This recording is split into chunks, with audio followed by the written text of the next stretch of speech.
जय भोलेनाथ। आज की इस वीडियो में आप सुनेंगे सोमवार व्रत की संपूर्ण कथा। पौराणिक कथा के अनुसार प्राचीन समय की बात है। एक गांव में एक साहूकार रहा करता था।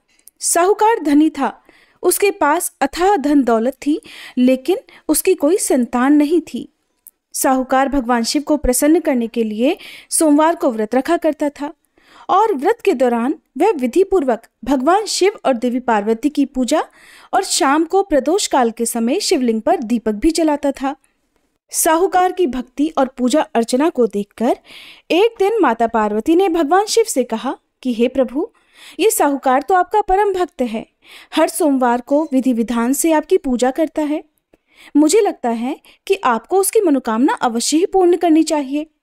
तब भगवान शिव ने देवी पार्वती की बात सुनकर कहा कि हे गौरी, ये संसार एक कर्म क्षेत्र है।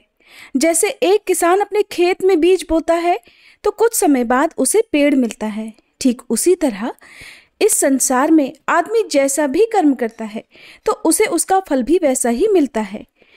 लेकिन माता पार्वती ने भोले भंडारी से दोबारा आग्रह किया और कहा, हे नाथ, फिर भी आप इसकी मनोकामना को पूर्ण कर दीजिए, क्योंकि ये आपका परम भक्त है।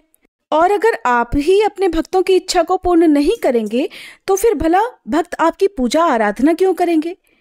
माता पार्वती के इतना आग्रह करने पर भगवान शिव ने कहा, देवी, ये धनवान साहूकार है और इसका कोई भी पुत्र नहीं है, इसीलिए ये सदैव चिंतित रहता है।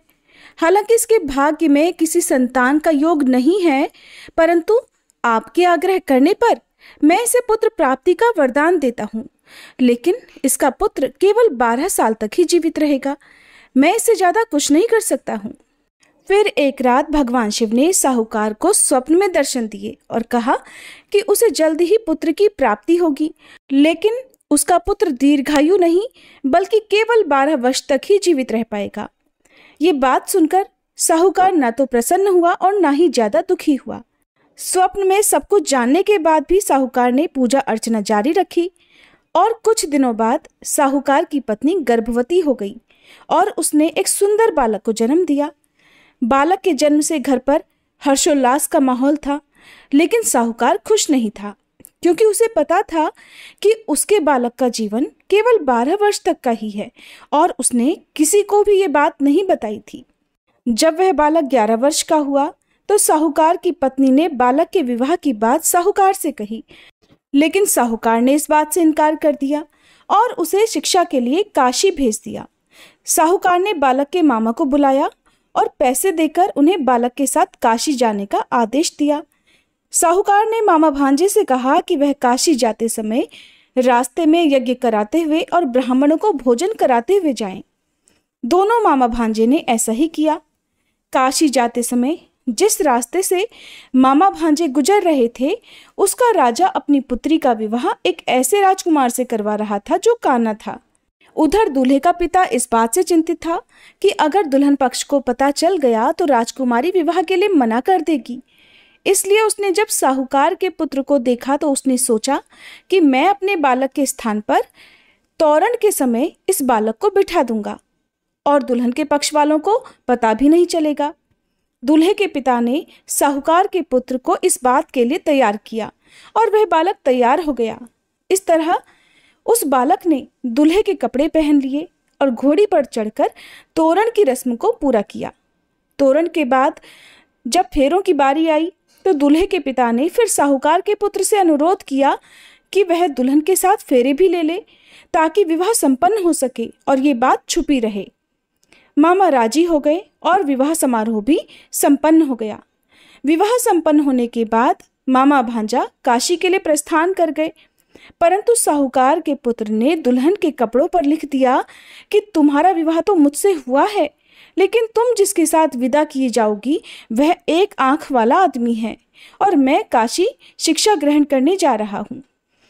जब राजकुमारी ने ये बात पढ़ी तो उसने राजकुमार के साथ जाने से इनकार कर दिया और अपने पिता से कहा कि ये मेरा पति नहीं है, मेरे पति शिक्षा ग्रहण करने काशी गए हुए हैं। जब सब जगह ये बात फैल गई तो मजबूरी में दूल्हे के पिता ने सारी बात सच सच बता दी और दुल्हन के पिता ने फिर बेटी को भेजने से इनकार कर दिया। इधर मामा भांजे दोनों काशी पहुंच गए और बालक शिक्षा ग्रहण करने लगा। तब मामा ने यज्ञ करना शुरू कर दिया। जब साहूकार का पुत्र 12 वर्ष का हुआ, तब एक दिन उसने अपने मामा से कहा कि उसकी तबीयत ठीक नहीं है और वह सोने के लिए अंदर जा रहा है। साहूकार का पुत्र अंदर सोने के लिए कमरे में गया तो उसकी मृत्यु हो गई। थोड़ी देर के बाद जब मामा अंदर पहुंचे तो उन्होंने बालक को मृत अवस्था में देखा और बहुत दुखी हुए, परंतु वह रो नहीं सकते थे, वरना उनका यज्ञ अधूरा रह जाता। इसलिए मामा वापस आकर यज्ञ करने लगे और यज्ञ पूरा करने के बाद और ब्राह्मणों को भोजन कराने के बाद मामा अपने मृत भांजे को देखकर विलाप करने लगे।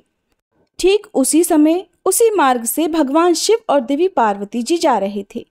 माता पार्वती ने किसी के रोने की करुण आवाज सुनी तो भगवान शिव से कहने लगी कि हे प्रभु, कोई मनुष्य रो रहा है, चलिए उसके दुख को दूर करते हैं। तब भगवान शिव और देवी पार्वती मामा के पास गए और उन्होंने जब मृत बालक को देखा तो हैरान रह गए, क्योंकि वह भगवान शिव के आशीर्वाद से जन्मा साहूकार का पुत्र था। माता पार्वती ने कहा, हे नाथ, ये तो साहूकार का पुत्र है जिसे आपने केवल 12 वर्ष तक ही जीवन जीने का वरदान दिया था, इसलिए आज 12 वर्ष की आयु पूरी होने पर वह मृत्युलोक को चला गया। देवी पार्वती ने मृत बालक को देखा तो उन्हें दया आ गई और भगवान शिव से हाथ जोड़कर कहने लगी, हे प्रभु, आप बस एक बार इस बालक को जीवन दान दे दीजिए, वरना इसके माता पिता जीते जी मर जाएंगे। माता पार्वती के कई बार आग्रह करने पर भगवान शिव ने उनकी बात मान ली और उस बालक को जीवन दान दे दिया। साहूकार का पुत्र जीवित हो गया और मामा भांजे अपने घर की ओर प्रस्थान कर गए। रास्ते में साहूकार का पुत्र उसी शहर से गुजरा जहां उसका विवाह हुआ था। दुल्हन के पिता ने बालक को पहचान लिया और मामा भांजे को लेकर महल में आ गए। फिर दुल्हन के पिता ने एक समारोह किया और अपनी पुत्री को धूमधाम से साहूकार के पुत्र के साथ भेज दिया। उधर जब साहूकार का बालक अपनी पत्नी के साथ घर पहुंचा तो उसके माता पिता अंदर कमरे में बंद होकर बैठे हुए थे। वो सोच रहे थे कि अगर उनका पुत्र सही सलामत वापस नहीं लौटा तो वो भूख प्यास से अपनी जान दे देंगे।